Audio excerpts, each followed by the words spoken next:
Assalamualaikum warahmatullahi wabarakatuh. Alhamdulillahirabbil alamin wa bihi nasta'inu ala umuri dunya waddin wa ala alihi washabihi ajmain amma ba'du.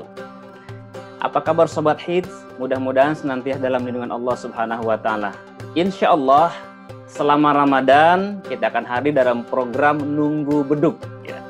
Di sini kita akan berbagi inspirasi, kita akan berbagi informasi, juga akan menjawab pertanyaan-pertanyaan dari teman-teman sobat Hits semuanya ya. Mudah-mudahan dari pertanyaan satu orang ini mewakili pertanyaan semua yang menyaksikan sehingga kita bisa mendapatkan manfaatnya. Meskipun Ramadan kondisinya seperti ini, stay di rumah, tetap kita bahagia dan tetap kita bisa belajar dan tetap kita bisa saling memberi inspirasi ya. Selanjutnya kita akan dengarkan pertanyaan dari sahabat kita Novia Idol ya.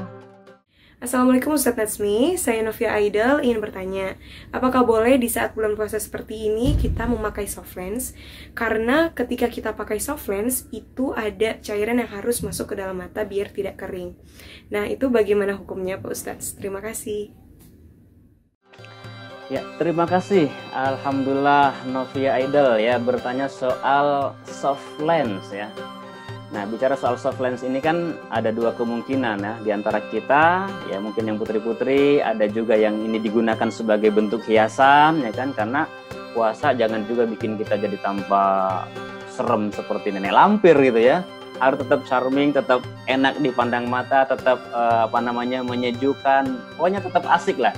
Sehingga Ramadan ini bukan sesuatu yang menjadi beban buat kita semuanya ya. Coba kita simak dulu. Di dalam surah Al-A'raf ayat 31 Allah berfirman, Bismillahirrahmanirrahim. Ya bani Adam khudhu zinatakum 'inda kulli masjid. Hai bani Adam, ambillah pakaian terbaik ketika engkau akan menuju masjid. Ini gambaran bahwa dalam rutinitas ubudiyah saja, dalam ibadah kita diperlihatkan dan diperkenankan bahkan diperintahkan untuk menggunakan pakaian yang terbaik. Artinya berhias. Menjumpai sosok yang kita sayang aja kita pakai pakaian yang terbaik, masa menjumpai Allah tidak? Nah, sekarang bagaimana dengan soft lens? Karena ini banyak yang kemudian ragu. Karena apa? Ada yang bilang, seperti yang tadi Novia katakan, ketika pakai soft lens kan ada cairan yang masuk tuh, kira-kira membatalkan apa tidak? Nah, mengenai hal ini mungkin kita coba ambil ibarah ya, dinisbahkan kepada sebuah peristiwa. Di zaman Rasulullah dulu, istri Rasulullah juga menggunakan celak mata. Artinya pada saat puasa menggunakan celak mata, masuk ke dalam mata kan.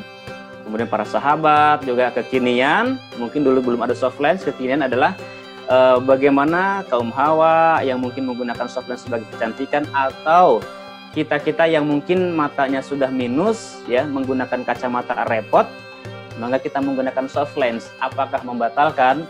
Ya dalam pandangan mazhab Syafi'i dan juga Imam Hanafi ini tidak membatalkan puasa ya. Akan tetapi memang disarankan, dianjurkan penggunaannya mungkin qabla zawal, sebelum matahari lengsir ya, sebelum zuhur. Itu dianjurkan waktu yang sangat tepat. Kalau malam tidak ada masalah ya. Mungkin pagi sebelum kita berangkat ke kantor, yuk kita gunakan ya. Karena cairan ya, bicara soal cairan yang masuk dalam tubuh pun juga punya dua hukum di sini. Yang nggak serta-merta langsung dihukumi haram dan lain sebagainya. Fungsinya untuk apa dulu? Ya kan, untuk obatkah? Untuk nutrisi kah? Yang haram kan untuk nutrisi. Karena membatalkan puasa itu ada dua hal. Yang pertama yang membatalkan pahalanya puasa itu sendiri, dan yang kedua yang membatalkan puasanya sendiri secara hakikat, secara zat. Contoh yang membatalkan puasa ya makan, minum, nah masuk dalam tubuh. Kalau yang membatalkan pahala puasa banyak ya. Kita fokus ke soft lens dulu ya. Nah, bicara soal masuk ke dalam mulut cairan ini, seperti misalkan kalau kita infus. Kita infus masuk rumah sakit, itu kan cairan infus sebagai pengganti nutrisi. Maka kalau kita diinfus pada saat puasa, itu hukumnya batal. Karena kita yang tadinya puasa, seyogianya orang-orang berpuasa tentu pasti lebih lemes dibanding yang tidak berpuasa kan, karena tidak ada asupan. Nah, ketika kita menggunakan infus, itu cairan obatnya sebagai pengganti nutrisi, sehingga bisa menyehatkan, bisa membuat badan lebih kuat, itu hukumnya batal.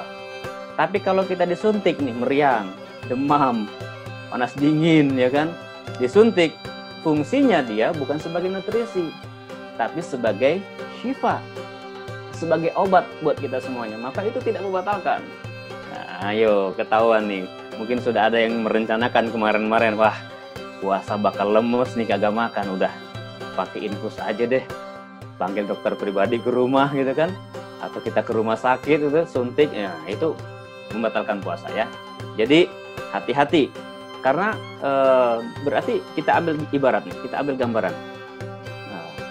Air yang masuk sebagai nutrisi itu membatalkan, air yang masuk sebagai obat itu juga itu tidak membatalkan. Nah, soft lens bisa dibayangin bro, sobat hit semuanya. Coba bayangin kita pakai soft lens, nggak pakai tetesan cairannya. Apa yang terjadi? Madorotnya yang timbul, sakitnya yang timbul. Ini malah membahayakan. Maka cairan itu yang menetes kepada mata ketika akan menggunakan soft lens sebagai syifa fungsinya, sebagai obat. Maka di sini tidak membatalkan puasa. Silakan saja ya. Silakan saja yang mungkin mau menggunakan itu, atau mungkin bapak dan ibu yang daripada menggunakan kacamata berat ke kantor, silakan gunakan. Insya Allah itu tidak membatalkan puasa. Nah, yang terpenting juga adalah bagaimana kita mengisi amaliyah ibadah selama Ramadan ini. Sudahkah kita membuat kurikulum Ramadan supaya hari demi hari, waktu demi waktu yang kita lakukan ibadah Ramadan semakin meningkat dari tahun-tahun sebelumnya. Apalagi sekarang kondisinya wabah atau pandemi COVID-19 di mana-mana membuat kita nggak bisa bergerak bebas. Kalau sebelum-sebelumnya kita bisa taraweh bareng-bareng, itu yang dirindu-rindukan kan. Apalagi sobat hits nih yang masih jomblo-jomblo. Taraweh ke masjid, yes. Tujuan ngapain? Ketemu si dia di masjid. Nah, ini juga salah niat ini, ya kan? Jadi yang sebelum-sebelumnya mungkin kita struktur masjid membantu kita untuk melaksanakan ibadah yang maksimal, sementara sekarang kita harus berjuang masing-masing. Mudah-mudahan apa yang disampaikan hari ini bisa memberikan manfaat buat semua yang menyaksikan. Tetap stay di rumah, tetap tinggal di rumah, jaga diri kesehatannya, jaga imannya, dan insya Allah setiap hari kita akan ditemani oleh program Nunggu Beduk. Assalamualaikum warahmatullahi wabarakatuh.